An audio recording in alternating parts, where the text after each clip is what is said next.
मान्या ने खुशी को थोड़ा सा आराम करने को कहा था क्योंकि वह जानती थी कि अभी फेरों में वक्त है और उसकी हिटलर थक चुकी थी। खुशी तो थोड़ी देर आराम कर, मैं आती हूँ बाहर से देखकर कि माँ को या आयु को किसी काम में ज़रूरत तो नहीं। ये बोलकर मान्या चली गई थी। वहीं अर्नव किशुन के साथ आकर दूसरे रूम में बैठ गया था और बोला था, तू जा, मैं ठीक हूँ। किशुन बोल पड़ा था, मैं जानता हूँ अरु, तू ठीक है और खुश भी है क्योंकि आज भाभी तेरी ज़िंदगी में हमेशा के लिए आ जाएगी और उसके बाद तेरी ये जो बोरिंग ज़िंदगी थी ना, वो कम से कम अच्छी हो जाएगी। अरु हंस पड़ा था और बोला था, तेरा कुछ ज़्यादा नहीं हो रहा है किशुंक। उसके गले लग गया था और बस इतना ही बोला था, मैं आज बहुत ज़्यादा खुश हूँ और ये खुशी ना मैं बयां नहीं कर सकता। दूसरी तरफ सुजाता जी, संध्या जी, आयुष और विकास जी फेरों की तैयारी में लगे हुए थे। तभी मान्या वहाँ आ गई थी। माँ, किसी काम में हमारी ज़रूरत तो नहीं? सुजाता जी मान्या को वहाँ देखकर बोल पड़ी थी। मानू बेटा, अगर आप यहाँ हैं तो खुशी कहाँ पर है? माँ, वो तो आराम कर रही है। मैं उसको उसके रूम में छोड़कर आई हूँ और बोलकर आई हूँ कि मैं नीचे जाकर आप लोगों के काम में मदद कर रही हूँ। वो थोड़ी देर आराम कर ले, मैं थोड़ी देर बाद जाकर उसके कपड़े चेंज करा दूँगी और उसको फेरों के लिए तैयार करवा दूँगी। वहीं दूसरी तरफ सलोनी जी अपनी माँ के पास आकर बैठ गई थी और बोली थी, माँ आपको एक बात बताऊं, मैं आज ना बहुत ज़्यादा खुश हूँ क्योंकि आज मेरे अरु की शादी है और वो भी एक ऐसी लड़की से जो दिल से बहुत साफ़ है और जो हमारे घर को जोड़ कर रखेगी, मुझे ऐसा लगता है। सलोनी जी की माँ भी बोल उठी थी, हाँ सलोनी बेटिया, हमको भी लागत है कि खुशी बेटिया बहुत ही अच्छी है हमारे घर के लिए और वो हमारे छोटे को बहुत ज़्यादा प्यार करेंगी। आज हमारी छोटे की शादी है, वो भी एक साफ दिल से लड़की से, वरना हम तो डरते थे कि पता नहीं छोटे की शादी किससे होगी और वो कैसी होगी। सलोनी जी ये बात सुनकर हंस पड़ी थी और बोली थी, अब तो आपकी प्रॉब्लम ख़त्म हो गई ना माँ, अब तो आपको आपकी छोटे की पसंद की अच्छी लड़की मिली ना। वैसे खुशी बिटिया परफेक्ट है हमारे छोटे के लिए, वो हमारे छोटे को संभाल कर रखेंगी। अब तो हमारे घर में खुशियाँ ही खुशियाँ आ गई हैं और सबसे बड़ी बात माँ, अब पूरा परिवार एक साथ रहेगा तो जब सब एक साथ रहेंगे तो खुशियाँ तो और ज़्यादा बढ़ेंगी ही ना। अभी वह दोनों अपनी बात कर रहे थे कि अर्नब वहाँ पर आ गया और आते ही बोला था, मॉम ये शादी की रस्म करनी ज़रूरी है क्या? हम ऐसे ही खुशी को अपने घर लेकर नहीं जा सकते? वैसे भी तो हम दोनों की शादी हो चुकी है। अर्नब की बात सुनकर सलोनी जी और नानी माँ दोनों हंस पड़े थे और बोले थे, हाँ ये शादी ज़रूरी है, अगर ज़रूरी नहीं होती तो हम आपसे क्यों बोलते हैं। और अब तो वैसे भी बस सिर्फ फेरे रह गए हैं, उसके बाद तो उसको अपने घर ले ही जाएंगे। अर्नब ने सुनकर उठ बैठ गया था और बोला था, उसके बाद घर पर भी तो इतनी रस्में होनी है ना, और अब जानती है ना खुशी थक चुकी है। अर्नब को खुशी की इतनी परवाह करते देख दोनों के चेहरे पर स्माइल आ गई थी और उन्होंने अर्नब को तैयार होने का बोल दिया था। छोटे, आप जाइए कपड़े बदल लीजिए, फेरों का वक्त हो चुका है। अर्नब चला गया था। वहीं सुजाता जी ने भी मान्या को भेज दिया था खुशी के पास उसको उठाने और तैयार करने के लिए। जब मान्या ऊपर खुशी के रूम में पहुंची तो वो तैयार हो चुकी थी, बस मांग टीका लगाना बाकी रह गया था जो मान्या ने जाकर उसके माथे पर लगा दिया था और उसके कान के पीछे काला टीका लगाते हुए बोली थी, खुशी तो इस ड्रेस में और भी ज़्यादा प्यारी लग रही है। अब तू तैयार हो गई है तो बस तू बैठ, थोड़ी देर में तेरा बुलावा आने ही वाला है। मैं जाकर देखती हूँ कि जीजू तैयार हुए कि नहीं। ये बोलकर मान्या जाने ही वाली थी कि खुशी ने उसका हाथ थाम लिया था और बोली, यार पता नहीं दिल में एक अजीब सा डर लग रहा है। आज से पहले मुझे इतनी खुशियाँ कभी मिली ही नहीं, तो मुझे आदत नहीं है और अचानक इतनी खुशियाँ मुझे मिल गई हैं तो दिल में डर सा पैदा हो गया है। आज सब अच्छा होगा ना? तभी सुजाता जी वहाँ पर आ गई थी और आते ही बोली थी, मानो बेटा, मैंने आपको खुशी को तैयार करने के लिए भेजा था, लेकिन तुम दोनों तो यहाँ पर गप्पे मारने के लिए बैठ गई हो। तभी उनकी नज़र खुशी की तरफ पड़ी थी और उसे देखकर एक बार फिर उनकी आंखों में नमी आ गई थी। खुशी आज लगी इतनी प्यारी रही थी। सुजाता जी ने अपनी आंखों से काजल निकाला था और खुशी के कान के पीछे लगा दिया। वो बोल पड़ी थी, आज मेरी बच्ची कितनी प्यारी लग रही है। मेरी लाडो को, मेरे बच्चे को किसी की भी बुरी नज़र ना लगे। ये बोलते बोलते सुजाता जी की आंखों में नमी आ गई थी, जिसे खुशी ने अपने हाथों से पोंछ दिया था। मम्मा, बस आज से नो मोर रोना देना। आज से मैं आपको सिर्फ़ और सिर्फ खुश देखना चाहती हूँ। आपको हमेशा से मेरी शादी की टेंशन रहती थी ना, अब तो वह भी हो रही है, तो अब किस लिए रोना है। और बाकी रही बात अभिनव क्वात्रा की, तो उसे मैं और मिस्टर राजा देख ही लेंगे। ये बोलकर खुशी सुजाता जी के गले लग गई थी। तभी संध्या जी और आयुष भी वहाँ पर आ गए थे और आते ही बोले थे, ये क्या, यहाँ तो हमारे बिना ही हिटलर के गले लग रहे हो आप बड़ी माँ। अरे, हमारे बिना तो फैमिली कंप्लीट ही नहीं होगी। ये बोलकर आयुष आकर खुशी के गले लग गया था और संध्या जी भी आकर सुजाता जी के गले लग गई थी। उसके बाद सबने एक बार ग्रुप पर किया और बोले, अब हुई ना फैमिली कंप्लीट। लेकिन आयुष खुशी को छेड़ते हुए बोला था, नहीं दी, अभी कहाँ से फैमिली कंप्लीट हो गई। अर्नब जीजू तो यहाँ है ही नहीं। वो बेचारे तो अपने रूम में तैयार हो रहे होंगे फेरों के लिए। आखिर उनकी शादी जो है हिटलर से। आयुष की ये बात सुनकर खुशी के चेहरे पर स्माइल आ गई थी और आयुष बोल पड़ा था, अरे बड़ी माँ, आज तो गज़ब ही हो गया। मैंने काफ़ी टाइम के बाद हिटलर के चेहरे पर स्माइल देखी है। आप ना जल्दी जल्दी उनके कान के पीछे काला टीका लगा दो। कहीं ऐसा ना हो कि दी दोबारा अपना सड़ा हुआ चेहरा बनाकर रख ले। वैसे दी यार, आप एक बात बताओ, आपकी स्माइल इतनी प्यारी है, फिर क्यों आप हमेशा सड़ा हुआ चेहरा बनाकर रखते हो। आप तो यूं ही हंसती मुस्कुराते अच्छी लगती हो, तो आप ना हमेशा यूं ही हंसते मुस्कुराती रहा करो। यह बोलकर आयुष खुशी के गले लग गया था। वहीं अर्नव तैयार होकर बाहर आ गया था और फेलों के लिए मंडर में जाकर बैठ गया था। जैसे जैसे रात खत्म होती जा रही थी, खुशी का दिल बैठा जा रहा था। आखिर इतने सालों बाद वो अपनी माँ को छोड़कर एक नए घर, एक नई दुनिया बसाने जा रही थी। अर्नव ने ये तो बोल दिया था कि वह सब साथ रहेंगे, लेकिन क्या उसके ससुराल वाले उसकी मम्मा को वो मान सम्मान दे पाएंगे जो उनको मिलना चाहिए। इस बात से खुशी कहीं ना कहीं परेशान थी। वो कान्हा के सामने हाथ जोड़े बस ये प्रार्थना कर रही थी कि उसके जुड़वा भाई को बहुत जल्दी उन लोगों से मिलवा दे, ताकि माँ के पास जीने के लिए एक सहारा हो जाए। क्योंकि जब से ये बात पता चली थी कि उसका जुड़वा भाई ज़िंदा है, तब से उसने अपनी मम्मा को अक्सर रातों को उठकर रोते हुए देखा था। खुशी अभी अभी अपनी सोच में ही थी कि मान्या वहाँ पर आ गई थी और आते ही बोली थी, चल खुशी, फेरों के लिए तुझे बुला रहे हैं नीचे। लेकिन खुशी ने तो मान्या की बातों को सुना ही नहीं था, क्योंकि वो तो अपनी सोच में गुम थी। खुशी को यह सोच में देख मान्या उसके पास आई थी। वो उसके गाल पर हाथ रख के बोली थी, क्या हुआ खुशी, किस सोच में है तू।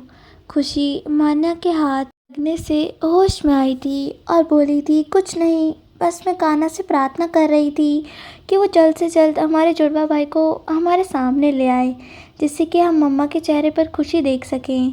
मान्या खुशी की बात सुन के बस इतना ही बोली थी कि मैं भी कान्हा से प्रार्थना करूँगी कि वो जल्द से जल्द तेरे भाई को सबके सामने ले आए। अब चलें, फेरों का वक्त हो गया है, नीचे जीजू तेरा इंतज़ार कर रहे हैं। खुशी मान्या का हाथ पकड़ के नीचे की तरफ बढ़ चली थी। खुशी को नीचे लाकर अर्नब के पास बैठा दिया था। सब दोनों की जोड़ी की नज़र उतारने लगे थे। दोनों लगे इतने प्यारे रहे थे कि पंडित जी ने खुशी और अर्नब से पूजा करवाई थी। पंडित जी सुजाता जी से बोले थे कि कन्यादान और हाथ पीले की रस्म के लिए लड़की के माता पिता आ जाएं। जैसे ही पिता की बात आई थी, खुशी की आंखों में नमी आ गई थी, जिसे देखकर अर्नब पंडित जी से बोल पड़ा था कि कन्यादान और हाथ पीले की रस्म सुजाता माँ करेंगी। पंडित जी ने अर्नब से बोला था, बिना माता पिता के साथ के कन्यादान और हाथ पीले की रस्म नहीं होती है बेटा। तो अर्नब बोल पड़ा था कि आजकल सब काम जब एक सिंगल मदर अकेले कर सकती है तो कन्यादान और हाथ पीले की रस्म क्यों नहीं कर सकती। मैं इन सब फालतू बातों को ना पहले मानता था और ना ही आज मानूंगा। पंडित जी, मैं बस इतना ही चाहता हूँ कि मिस कपूर का कन्यादान और हाथ पीले की रस्म सुजाता माँ करें, क्योंकि ये उनका ही हक है। उन्होंने सारे दुख झेल कर मिस कपूर को बचपन से संभाला है, उनको इतने प्यार से पाला पोसा है और इतना बड़ा किया है। जब एक माँ अपना सारा प्यार अपने बच्चे को दे सकती है तो क्या उसको इतना हक नहीं कि वो अपनी बेटी का कन्यादान कर सके। मैं इन खोखली मान्यताओं को नहीं मानता हूँ। खुशी की आंखों में नमी आ गई थी उनकी बातों को सुनकर, और उसके हाथ की पकड़ अर्नब के हाथों पर बढ़ गई थी। वहीं सलोनी जी और नानी माँ के होठों पर हंसी आ गई थी और वो पंडित जी से बोली थी कि पंडित जी, छोटे बिल्कुल सही कह रहे हैं। जब एक माँ सारे काम कर सकती है तो अपनी बेटी का कन्यादान और हाथ पीले की रस्म क्यों नहीं कर सकती है। हम सब भी यही चाहते हैं कि सुजाता बहन जी ही खुशी बिटिया के हाथ पीले की रस्म करें और वो ही उसका कन्यादान करे। पंडित जी ने सब लोगों की बातें सुनकर बस इतना ही कहा था, जैसे आप लोगों की मर्ज़ी, और उन्होंने सुजाता जी को खुशी के पास बैठने को कहा था। सुजाता जी ने पंडित जी के कहे अनुसार खुशी के दोनों हाथों पर हल्दी लगा दी थी, जिससे कि उसके हाथ पीले हो गए थे। वहीं खुशी के होठों पर भी स्माइल आ गई थी। ये सब देखकर सुजाता जी ने जैसे ही खुशी के हाथ पीले किए, उनकी आंखों में नमी आ गई थी। वहीं खुशी तो कुछ समझ ही नहीं आ रहा था कि चल क्या रहा है। आज सुजाता जी के दिल में संतोष और खुशी थी कि उनकी बेटी को ऐसा जीवन साथी मिला है जो उसको बहुत प्यार करेगा, हर मुश्किल में उसका साथ देगा। खुशी ने अपनी मम्मा को देखा था और समझ गई थी कि माँ की आंखों में आंसू हैं, क्योंकि ऐसा ही कुछ हाल खुशी का भी था। अर्नब ये देखकर सुजाता जी का हाथ थाम बोल पड़ा था, माँ अब चिंता मत कीजिए, मैं हूँ खुशी के साथ हर पल हर वक्त, और आपके साथ भी। आपकी आंखों में आंसू आए यह मुझे अच्छा नहीं लग रहा है। फिर जैसे ही हाथ पीले करने की रस्म हुई थी, खुशी और अर्नब ने सुजाता जी के पैर छुए थे। सुजाता जी ने जैसे ही अर्नब के पैर छूने चाहे थे, अर्नब ने सुजाता जी को रोक दिया था। बोला था कि माँ, आप मेरी माँ हो और एक बेटा माँ के पैर छूता है तो अच्छा लगता है ना, कि एक माँ अपने बेटे के पैर छुए। तो आप ये रस्म मत करो, मुझे ये रस्म नहीं करनी है। लेकिन रस्म तो करनी ही थी। तो विकास जी ने आगे बढ़कर इस रस्म को पूरा किया था और अर्नब और खुशी के पैर पूजने की रस्म की थी। अर्नब ने इसके लिए विकास जी को भी रोकने की कोशिश की थी, लेकिन पंडित जी के कहने के बाद वे चुप हो गया था, क्योंकि पंडित जी ने बोल दिया था कि ये रस्म करनी बहुत ज़रूरी है। लेकिन अर्नब को मन ही मन ये सब चीज़ें अच्छी नहीं लग रही थी। उसने इन सब के लिए सलोनी जी की तरफ देखा था। मॉम, मैं इसलिए ही चाहता था कि मेरी शादी कोर्ट मैरिज हो, क्योंकि मैं ये सब रस्में नहीं देख पाता हूँ। एक अकेली माँ जिसने ज़िंदगी भर अपनी बेटी को संभाला हो, पाला हो, प्यार से बड़ा किया है, ये उसकी शादी के वक्त अपने दामाद के पैर छुए थे। ये कहाँ का इंसाफ है, आप बताइए। पंडित जी और दामाद तो बेटे की जगह होते हैं ना, तो क्या बेटे के पाँव एक माँ को छूने चाहिए या माँ के पाँव बेटा छूता है। ये कैसी रस्म है, मैं इस रस्म को नहीं मानता हूँ। इस बात को सब मानते थे, इसलिए वो अर्नब से कुछ नहीं बोले थे। अब बात कन्यादान की आ गई थी। पंडित जी ने सुजाता जी को खुशी का हाथ अपने हाथों में लेकर अर्नब के हाथों में देने को कहा और सुजाता जी ने ऐसे ही किया। उन्होंने अर्नब के हाथों में खुशी का हाथ दे दिया था। ये करने के बाद उन्होंने अपने दामाद के सामने हाथ जोड़ दिए थे। अर्नब को ये सब अजीब लग रहा था। ऐसा नहीं था कि वो इन सब रस्मों से अनजान था। उसने ये रस्म पहले नहीं देखी थी, उसने ये सब रस्म पहले भी देखी थी, लेकिन यह सब आज उसको अपनी शादी में अजीब सा लग रहा था कि वो ये सब रस्मों में विश्वास रखता ही नहीं था, और आज उसको दिल ना होने के बाद भी यही रस्में करनी पड़ रही थी। सलोनी जी अर्नब का चेहरा देखकर सब समझ गई थी और उन्होंने आकर अर्नब के सर पर हाथ फेरा था और बोली थी, अरु ये सब रस्में हैं, बुरा मत मानो। ये हर माँ बाप हर भाई करता है। चलो अब तुम चेहरे पर स्माइल ले आओ, तुम ना हंसते हुए बहुत ही अच्छे लगते हो। अर्नब ने सलोनी जी की बात सुनकर बस इतना ही कहा था। मॉम, मुझे ये सब अच्छा नहीं लग रहा है। कल अगर अंजू की शादी होती है तो मैं ये रस्म आपको भी नहीं करने दूंगा, ना ही मैं खुद ये रस्म करूंगा।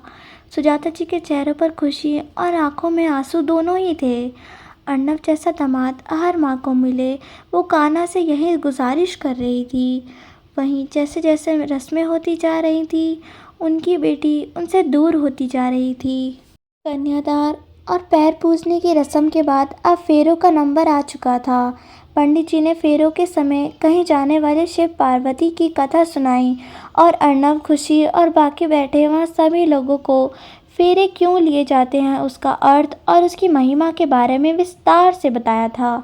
किशुंक और मान्या भी वहीं थे, क्योंकि अब अगला नंबर तो उन्हीं की शादी का था। तो वह दोनों भी एक दूसरे का हाथ थामे ये सब सुन रहे थे, क्योंकि अब बहुत जल्दी ये मुकाम उनकी लाइफ में भी आने वाला था। बाकी सब लोग अब अर्नब और खुशी के फेरे लेने का इंतज़ार कर रहे थे, अपने हाथों में फूल लिए हुए। जैसे ही फेरे स्टार्ट हुए, नानी माँ और बाकी सब ने फेरों के लिए जो गाना होता है वो स्टार्ट कर दिया था, जिसे सुनकर हर किसी की आंखों में आंसू आ जाए। और जैसे ही सुजाता जी और संध्या ने वो गाना सुना, उनकी आंखों में आंसू आ गए थे, क्योंकि आज उनकी खुशी विदा हो रही थी। दोनों की आंखों में खुशी के आंसू पैदा होने से लेकर आज तक का हर पल उनके सामने आ गया था। अर्नब और खुशी के फेरे स्टार्ट हो गए थे, लेकिन मान्या की नज़र तो अर्नब के जूतों पर थी और वो मौके में थी कब मौका मिले और वो अर्नब के जूतों को गायब कर दे। अब शादी का मौका है और जो रस्में शादी में होती हैं वो सब हो रही थी, तो ये जूता चुराई की रस्म तो बहुत ही ज़्यादा ज़रूरी है। अर्नब खुशी का हाथ थामे फेरे ले रहा था। किशुंक और मान्या भी एक दूसरे का हाथ थामे उन सारी रस्मों को देख रहे थे। आज सब के सब शादी की रस्मों में खोए हुए थे। इसी बीच मान्या किशुंक का हाथ छोड़कर गायब हो गई थी और अर्नब की जूते ढूंढने लग गई थी। तभी विकास जी की नज़र मान्या के ऊपर पड़ी थी और वो मान्या के पास आकर पूछ बैठे थे, क्या हुआ मान्या बेटा, कुछ खो गया है क्या? मैं काफ़ी देर से देख रहा हूँ, तुम इधर उधर कुछ ढूंढ रही हो, क्या हुआ है बताओ मुझे, मैं तुम्हारी कुछ मदद कर दूँ। मान्या ने विकास जी को देखा था और बोली थी, मामा जी मैं अर्नब जीजू के जूते ढूंढ रही हूँ। अब शादी है और सारी रस्में हो रही हैं, तो जूता चुराई की रस्म तो बहुत ही ज़्यादा ज़रूरी है ना। और अब भूल गए कि मैं उनकी इकलौती साली हूँ, जो जूता चुराई तो होनी ही चाहिए ना। मान्या की बात सुनकर विकास चौधरी जी के चेहरे पर स्माइल आ गई थी और उन्होंने आगे बढ़कर कहा था, मैं मदद करूँ? मान्या ने हाँ में इशारा कर दिया था। फिर बोली थी, आप सच में मदद करेंगे मामा जी मेरी जूता ढूंढने में? मान्या एक पल को डर गई थी कि कहीं विकास जी को बुरा ना लगे। उसको डरते देख विकास जी हंस के बोल पड़े थे, अरे मान्या बेटा डर क्यों रही हो, मैं भी तो तुम्हारी टीम में ही हूँ, मुझे भी अर्नब के जूते चुराने। अब मैं मामा सही, लेकिन मामा भी तो हूँ, दिल का होता है ना कि वह अपनी भांजी के लिए कुछ करे, तो मैं इस बात में तुम्हारी मदद कर देता हूँ। विकास चौधरी की बात सुनकर मान्या के चेहरे पर स्माइल आ गई थी और वे दोनों मिलकर जूता ढूंढने लगे थे। दोनों काफ़ी देर से जूता ढूंढ रहे थे। अब तक वो बहुत सारी जगह पर जूते ढूंढ चुके थे। उन दोनों को समझ नहीं आ रहा था कि जूते आखिर गए तो गए कहाँ। तभी वहाँ पर आयुष आ गया था और आते ही बोला था, मान्या दी आप यहाँ क्या कर रहे हो? वहाँ खुशी दीदी के फेरे हो रहे हैं और आप यहाँ पता नहीं क्या ढूंढ रहे हो, कुछ हो गया है क्या आपका? मामा जी आप भी मान्या दी के साथ हो, क्या हुआ बोलो? आप दोनों बता क्यों नहीं रहे हो कि आप दोनों का क्या खो गया है? मान्या आयुष की बात को सुनकर बोल पड़ी थी, आयु मामा जी मेरी मदद कर रहे हैं कुछ ढूंढने में। मान्या की बात सुनकर आयु बोल पड़ा था, आप मुझे नहीं बता रही ना, तो मैं एक काम करता हूँ, मैं जाकर किशुंक जीजू और बाकी सबको बुलाकर लाता हूँ कि आपका कुछ खो गया है। आप मुझे बता नहीं रही हैं। मेरे काफ़ी पूछने के बाद भी आयुष की बात सुनकर मान्या अपने सर पर हाथ मारकर एकदम बोल पड़ी थी, खुशी ना सच कहती है, तो अभी भी छोटा बच्चा ही है आयुष। मैं ये सुनकर मान्या को घूरा था और बोला था, छोटा बच्चा नहीं हूँ, मैं अभी जाता हूँ और सबको बुला कर आता हूँ, आप मुझे बताइए तो नहीं। ये सुनकर इस बार विकास जी बोल पड़े थे, आयुष हम यहाँ पर कुछ नहीं ढूंढ रहे हैं। लेकिन आयुष जाने को तैयार ही नहीं था। ये देख मान्या विकास जी को बोल पड़ी थी, मामा जी इसको बताना पड़ेगा वरना ये यहाँ से जाएगा नहीं और सबको शक हो जाएगा। ये सोच मान्या आयुष की तरफ पलटी थी और बोली थी, आयुष तो पागल हो गया है क्या? मैं और मामा जी यहाँ पर मिलकर अर्नब जीजू के जूते ढूंढ रहे हैं। अब जूता चुराई की रस्म होगी तो मैं उनसे जूता चुराई के रूप में बहुत कुछ मांगने वाली हूँ। आयुष ये सुनकर हंस पड़ा था और बोला था, आप जूते आप ढूंढ रहे हो? मैं तो कब से जूते ढूंढने की कोशिश कर रहा हूँ। मान्या ये सुनते ही चीख कर बोली थी, आयु वो मेरा हक है और मैं जूता चुराई किसी को नहीं लेने दूंगी। आयुष ये सुनकर हंस पड़ा था और बोला था, मान्या दी मैं जानता हूँ कि जूते किसके पास हैं, लेकिन जूता चुराई का थोड़ा हिस्सा मैं भी लूँगा। मान्या ने आयुष को घूर कर देखा था, फिर हंसकर बोली थी, चल अच्छा बता जूते किसके पास है। आयुष मान्या का उतरा हुआ चेहरा देखकर बोला था, अरे दीदी मैं तो मजाक कर रहा था, मैं जूते आपके लिए ही ढूंढ रहा था। मैं जानता हूँ कि जूता चुराई पर आपका हक है, लेकिन मुझे पता है कि जूते किसके पास है। जूते अंजू और पायल भाभी के पास है, वे देखिए वो रहे जूते। आयुष ने इशारा किया था एक पॉलीथीन पर जो इस वक्त मामी जी के पास पड़ी थी और उसमें से साफ साफ दिख रहा था कि वह जूते हैं। मान्या ने जैसे ही जूते देखे थे उसके चेहरे पर स्माइल आ गई थी और उसने आयुष को बोला था कि तू मामा जी को अपनी बातों में लगा, मैं इतने में जूते वहाँ से गायब कर देती हूँ। आगे की कहानी सुनने के लिए चैनल को सब्सक्राइब, वीडियो को लाइक और कमेंट करके ज़रूर बताइए।